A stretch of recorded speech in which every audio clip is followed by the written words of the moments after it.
มาลองมุดบ้านเบิ่งโอ้แต่ว่าเป็นยังไง นี่เพิ่นเสียสละก็เลยตายก่อนไอเดียเป็นเสียสละหลายก่อนมึงเอาขนมมากินเนี่ยสิบลองมุดบ้านเนาะเออขั้นตอนการมุดบ้านง่ายๆเนาะเนี่ยตีเนาะเนี่ยต้องมาบริเวณนี้บริเวณตังเก้หม้อหุงข้าวตีหม้อหุงข้าวโดดเริ่มบักได้เห็นบ่กรณีบักใส่บักว่าตีโดดลงไปแล้วเนาะตอนนี้เนาะมุดเว็บได้วะไปแล้วตอนนี้เนี่ยเห็นบุญไทยอย่างเท่เอ้าเฮ็ดจังได๋เดี๋ยวจะสอนเนาะอีกบันหนึ่งตีโมงเข้านะใช้ที่โดนบล็อกมาไปตีมาใหม่ตีอย่างนี่ก็เชียร์ไปบันหนึ่งตีนี่ตีจะได้เบิ่งกันมานี่มานี่ยืนนี่บุญไทยมายืนนี่ตีมองเข้าโดด ตีตีวงเข้าแล้วโดดยังโบได้ตีวงเข้าแล้วโดดบัดเดียวแล้วโดดตีบัดเดียวโดดแน่มูบมานี่นะมูบนอน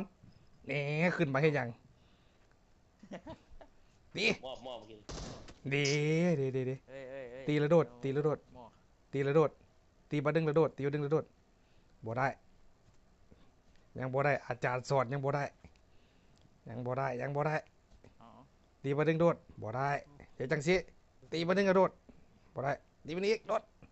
ห่วยใหญ่ยับออกยับออกใกล้ๆเลยพดยับออกก่อนยับออกตีบัดดึงแล้วโดด ปลา98นี่มันโบขึ้นโบมันยังโบได้เถอะลอยเลยอ้าวหลีกได้ไปดีกได้ไปเลยดีไปเลยกระโดดห่วยคือได้ยากแค่บัดนี้นี่เมื่อกี้บูไทย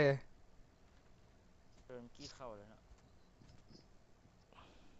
พอมันจะได้2 บาท3 บาทพอระเบิดบ่ติดหลายเวอร์แล้วห่วยหอยเหมือนเจ้าพวกเขาวงว่ะห่วยอืมมาแล้วคน เขาวงเนี่ยแล้วเฮาก็ลงหมุด จอมึงลูกหมูเห็นปะโบเห็นโดนแบนเนี่ยหมู ตอนนี้เฮาเข้ามาในวงแล้วเนาะ